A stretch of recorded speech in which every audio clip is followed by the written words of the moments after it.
US President Donald Trump has signed the Taiwan Travel Act, which encourages visits between officials of the US and Taiwan Island at all levels.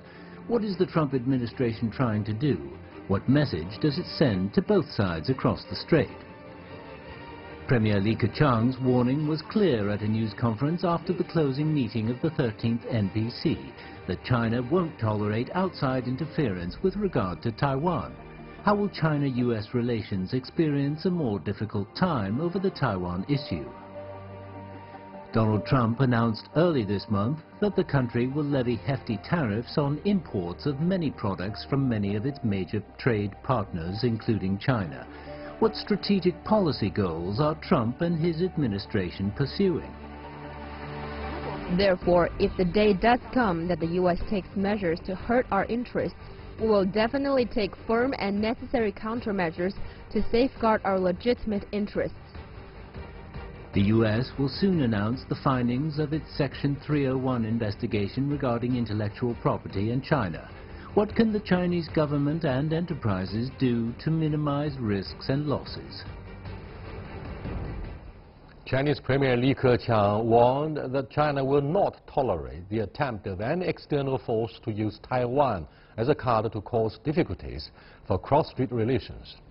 China considers the US Taiwan Travel Act as a serious violation of the One China principle, and with his signature, President Donald Trump may be putting China-US relations to their most severe test in decades. Additionally, a potential trade war between the two largest economies is causing increasing worry and uncertainty for the world economy. To discuss the current challenges in US-China relations, I'm very pleased to be joined in the Beijing studio by Zhong Houtao, Research Fellow with the Chinese Academy of Social Sciences, and Professor John Gong from the University of International Business and Economics.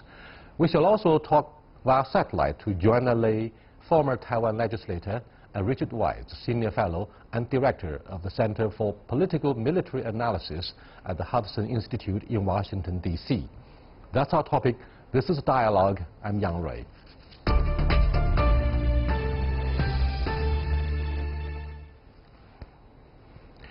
Gentlemen, will China and the U.S. go to war? Oh, that's really up to Donald Trump to decide, I guess. Well, I mean, we're talking about trade war here. I think in all likelihood, there will be a steep tariff on China's exports to the U.S., rumored to be in the value somewhere around $50 billion. And I would expect that China's Ministry of Commerce will take a measured response. Sort of a retaliation targeting U.S. soybean exports to China. It's not going to be a very huge amount. I think it's about like $2 billion. But it's going to have a very large impact though, because soybean is produced by farmers, and farmers in the U.S. has a very large political influence in Washington D.C. So it's a very pointed response, and hopefully we'll be at that level, and that's it. Won't escalate anymore. If you call that a war, a trade war, I guess it might be a little bit stretched of imagination. I hope that's not a war. It seems President Trump is picking a fight with China on almost all the fronts concerning U.S.-China relationship. He's using Taiwan as a card to play with fire. Do you think this will cause devastating consequences? Yes, of course, that would definitely cause devastating result or consequences, since the Taiwan issue is the most sensitive, most important issue inside China and U.S. relationship. If in future, just like what is stated in the Taiwan Travel Act, said United States send high-level officials to Taiwan, then the Chinese mainland maybe have no choice but to reverse or to take some countermeasures, including some military pressure on both Taiwan or even to the United States. I think that would lead China and U.S. relationship even to war. Joanna. Hello, Joanna. Most of the mainlanders here would say, look. Yes, Yang Rui. Look, Taiwan would be put on the alert and will be brought to the edge of the seat, and the current Taiwan Travel Act that has just been signed into law by President Trump will cause hostilities to break out, and it will be a disaster for Taiwan. What do you make of the concerns of mainland observers?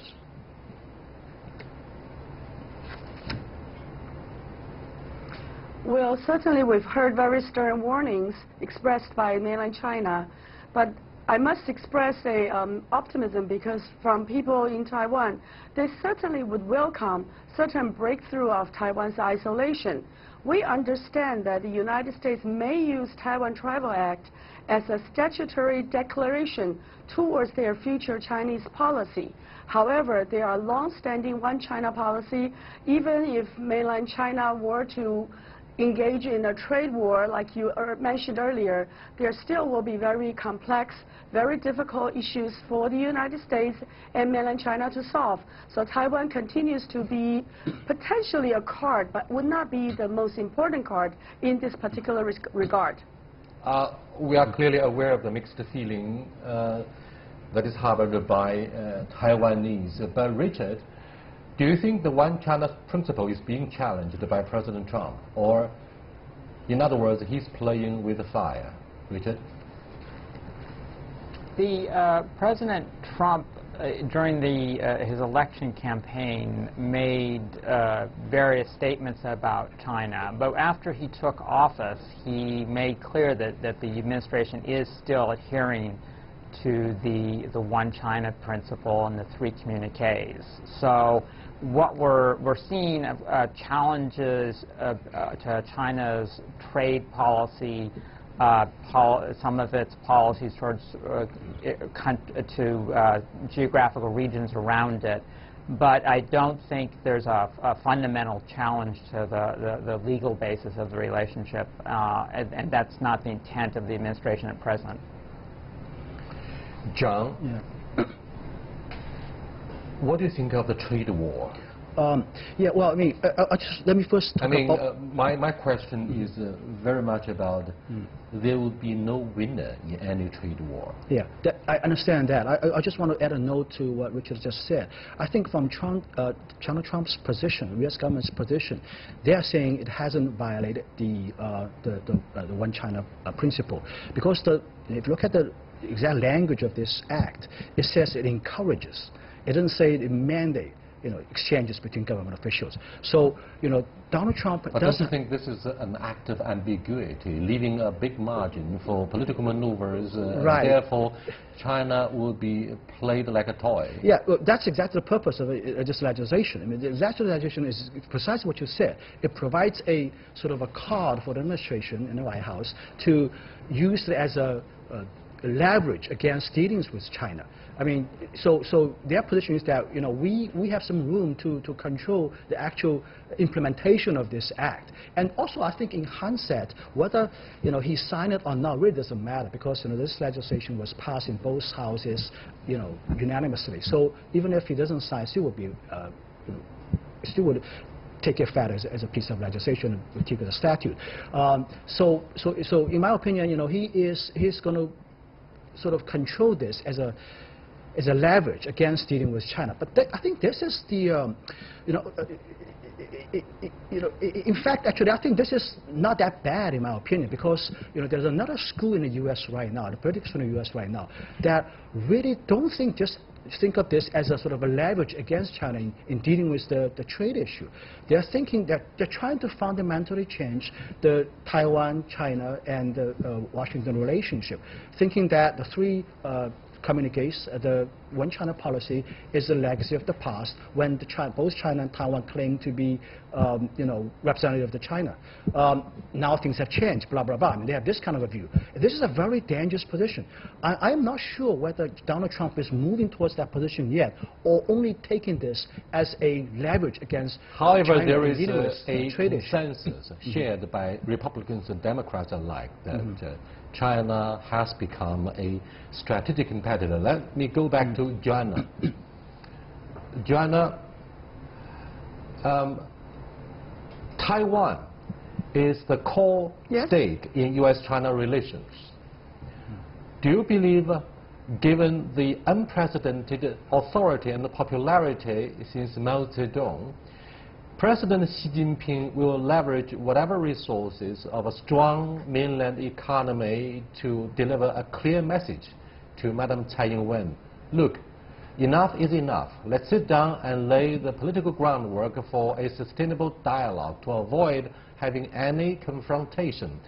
No one perhaps knows better about Taiwan than President Xi Jinping, given his working experiences in the coastal province of Fujian, which is part of the forefront that borders Taiwan. What do you think of the resolve and political will of President Xi Jinping?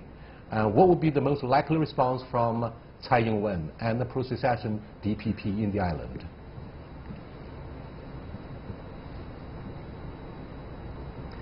Well, certainly from the most recent 31 measures, it is clear that whatever mainland China wants to do with Taiwan, it does not just only have words. It has deeds and lots of measures to take. However, if you look at how Tsai Ing-wen and her administration have used the Taiwan Travel Act to promote their own ideology, you can see clearly that Tsai Ing-wen is trying to break through all these economic measures, and by establishing stronger relationship with the United States, expressing that there could be strong alliance by the U.S. officials through Taiwan to build Indo-Pacific new orders. Taiwan is trying to convey to her own constituencies that she has an ability to deal with Xi Jinping in ways above and beyond rules set by mainland China. This is still a very dangerous position, because I don't think Tsai Ing-wen realized, as most people in Taiwan have realized, that mainland China has more than one trick up its sleeves. Richard, do you believe American armed forces stand ready to defend Taiwan, since, you know, the increase in military personnel exchange between Taipei and Washington is likely to provoke very strong backlash from Beijing? And after overhauling the command and control structure of the PLA armed forces, and with the process of modernizing the PLA armed forces well underway, do you think President Xi Jinping is determined, and he's supported unanimously perhaps by the mainland, to defend the mandate of the PLA about Taiwan and ready to fight, whatever the costs? Right. I'm going to pass on the last part of your question, because I think your Chinese guest can better assess the President Xi's motivation and decision making. But I think the fundamental challenge you laid out is correct, that over time, the past several decades, the Chinese military capacity has been steadily increasing, and this presents a challenge for U.S. extended deterrence guarantees to Taiwan, and we've seen this in other places as well. The past few days, there was an American official, I think a Deputy Assistant Secretary of State, who reaffirmed that the U.S. is prepared to defend Taiwan, to encourage the territory's democratic development and so on. But the intent of the increase in exchanges, which, as your guest correctly pointed out in Beijing, it's encouraged, and we'll see some more exchanges, but it depends a bit on a lot on the execution. It's not really designed to avoid to generate a crisis with China over Taiwan. I mean, even if the U.S. were to be able to successfully defend the island, there'd just be massive casualties for U.S. forces, Taiwanese people, Chinese people, and so on. So it's really designed not to do that, to more of a deterrence and assurance measure rather than a defensive measure. Richard, right after the Taiwan Travel Act was signed into law, Liaoning aircraft carrier strike group was sent into the Taiwan Strait. Now, considering the timing, what do you think of the implications of such a bold military maneuver by the mainland? What does that mean for the Taiwan Relations Act? Well, I clearly interpret that in line with what I just said about the deterrence dynamics. I think the Chinese were trying to signal to the U.S. that this is something that China does not accept, and trying to deter further U.S. action. It was also trying to send a message, which I think our Taiwanese guests affirmed, that this is dangerous for Taiwanese people as well if we continue along the tighter ties. So I think the Chinese armed forces were under the instruction of the political leadership, sending a signal of deterrence to external audiences, particularly in Taipei and in Washington. Hotel, right after the ruling of the international arbitration about South China Sea, commanders in the fleet were sent to our nearest island to prepare for a showdown with the American 7th Fleet the year before last. Now, with that at the back of our mind, what do you think of the resolve of the newly reshuffled Central Military Commission to fight and to defend Taiwan? Yes, just as General Secretary Xi Jinping once said, we have full determination and capability to safeguard our sovereignty and territorial integrity. So in future, if the Taiwan Authority tries to pursue Taiwan independence ideology, I'm sure the Chinese mainland will take countermeasures, including to exert some military pressure. For example, about 20 years ago, I'm sure you remember the 1996 Taiwan Strait crisis, and that time the Chinese mainland is compelled to take some missile tests.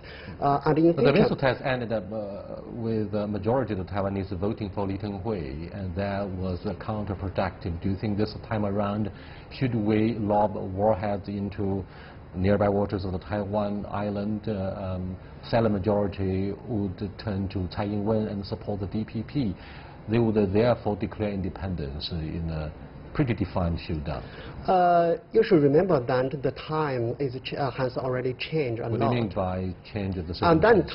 And that time, maybe Taiwan people cannot fully realize the danger of Taiwan independence. So at that time, they elected Li Tenghui as their leader. But now the time has changed, and more Taiwan people has realized the importance of peace and stability, and realized that only a good relationship between the two sides could bring welfare for them. So I'm sure if now the Chinese mainland takes some military pressure, they will realize, they will know that this is just targeted for Taiwan independence forces, not for the common people. They will elect a new leader who is not pursuing Taiwan independence. Let's come back to examine the trade war, John.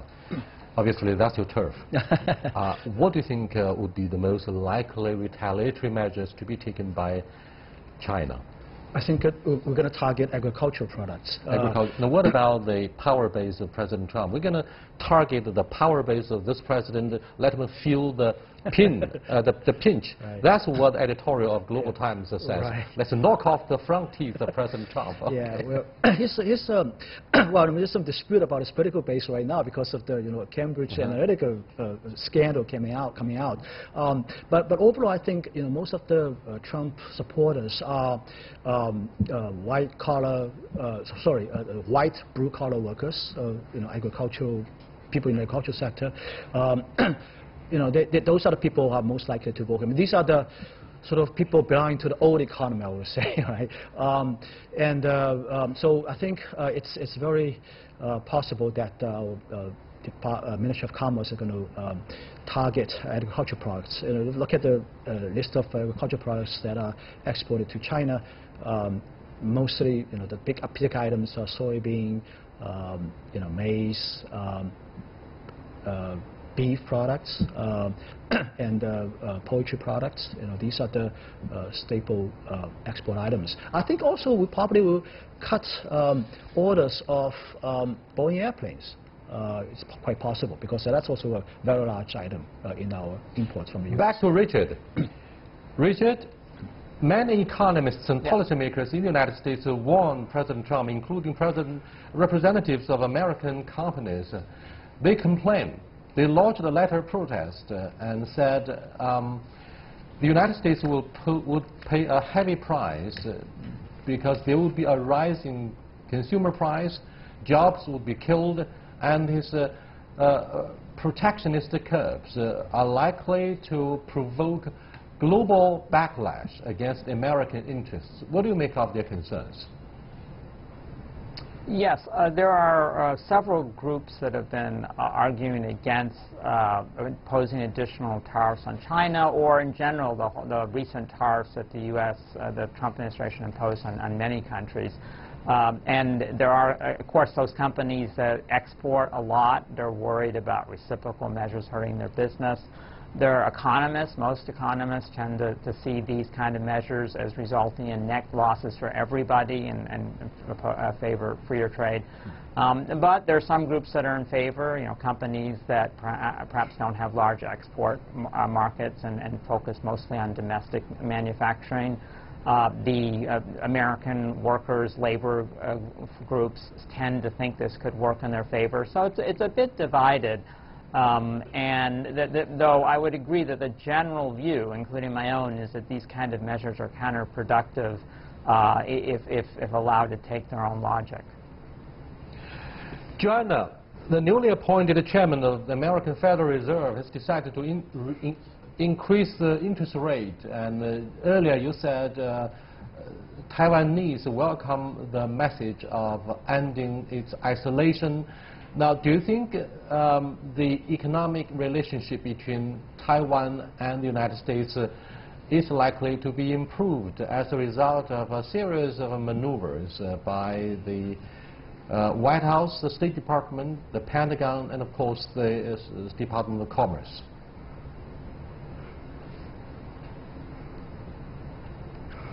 Well, economic measures, the market makes the decision. When U.S. increases interest rates, there will be liquidity going back to the U.S. capital market as well as the financial market.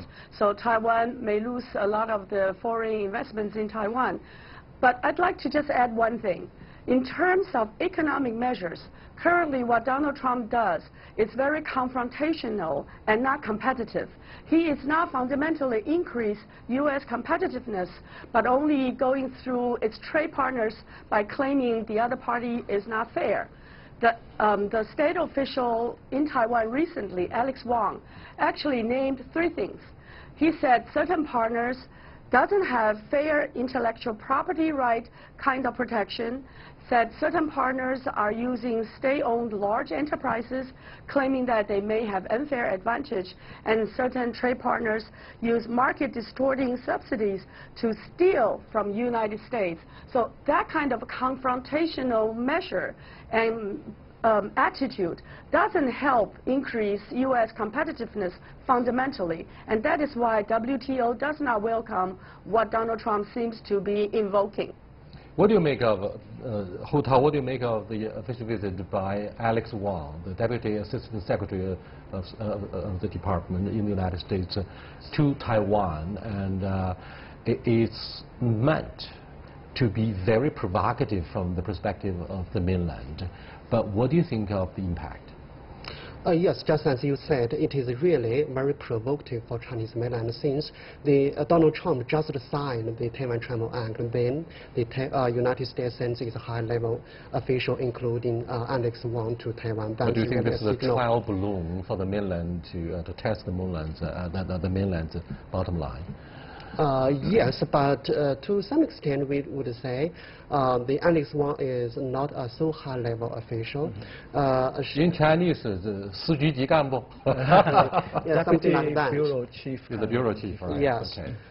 So that means the United States does not cross the red line. If in future the United States send much higher level officials to Taiwan, I think that would be a dangerous signal for Chinese mainland. Yeah, I think the Alex Wong's trip is probably pre-planned already, even before the act was signed. You know, I think the real issue is really not sort of stated in this legislation is to facilitate communication, to further exchanges. People can talk, people can, exchange views very easily these days. The significance of this act is really in not so much the exchange itself, but it's the publicity of exchange. In other words, this is shown to the public that the United States and Taiwan is engaged in a sort of official government level exchanges at a quite high level. I mean, that's the real issue here. Now I want to add a note to what Joanna just said. She said that Taiwan is trying to break out of isolation. To be honest with you, I have a lot of friends when I was in the U.S. From Taiwan. I don't see people in Taiwan get isolated. I mean, they can go wherever they want, okay? And Taiwanese businessmen can do business wherever they want, in the U.S., in China, and if not actually enjoy much better status in China. I'm afraid the hotel doesn't see eye to eye with you. Look at the chain reaction. If we allow that to happen, those small countries that maintain alleged official ties with Taiwan would one after another throw themselves into the arms or bare heart of the mainland. Diplomatic relations will be established. People in Taiwan think they are isolated. My point is that I don't see them how they are isolated. But we are talking about the breathing space or international space of the island of Taiwan. Hota, what do you want to add? To some extent, I agree with Joanna saying Taiwan is indeed isolated now, but the reason is that the Taiwan Authority, especially Taiwan Authority, does not accept 1992 consensus. Before, in mind you administration, at that time, the two sides have a good relationship, and Taiwan could participate the World Health Organization and International Civil Aviation Organization, and some other international organizations. At that time, I'm sure Taiwan is not isolated. So from this, we could say the Taiwan's international participation is closely related to cross-strait relationship. Only on the basis of a good relationship between the two sides could Taiwan enjoy a better international participation. That I agree. You agree, right? Yeah. Joanna, in your estimation, what are the devastating... Yari, may I add one thing? Yes. I think that's... Go ahead, Joanna. Well, let me just add one thing. I think that's exactly what Taiwan is trying to convey. Taiwan is trying to convey to people in Taiwan that, look, we can no longer go to WHA, we can no longer go to ICAO, but now United States is sending emissary, it's sending someone to tell us that Taiwan will be invited into the future Indo-Pacific international fora. And that will give Taiwan certain edge to appease the domestic accuser, saying that she's not managing the mainland China relationship well. That's very dangerous. Participating in the Indo-Pacific alliance, this is extremely different, very, very dangerous. Taiwan is not in a position to play this game together with Japan, together with Australia. And that's what Alex Wong mentioned. This is totally dangerous. Specifically in Taiwan. Right. This is very dangerous. They're playing with what did Alex Wong say? Joanna, what did he say about joining the Indo-Pacific coalition? Well, I was in the dinner, and he gave a very extensive speech talking about how Taiwan's democracy is touted as a great example in the region, and confirmed that the US-Taiwan commitment is not transactional. It is based on shared value, and also invited Taiwan to be a greater partner in the future Indo-Pacific, starting from training personnel from Southeast Asian countries, students, and so on and so forth. He also supported Taiwan's southbound policy. So I think it is a very carefully crafted message. It serves the U.S. purpose of promoting an Indo-Pacific agenda, and it helped Taiwan to promote her domestic popularity. Thank you so much. Is it a safe play to put the future of Taiwan on the whims of an unpredictable Donald Trump? That's an open question for our perhaps the next dialogue on the air. Until next time, goodbye.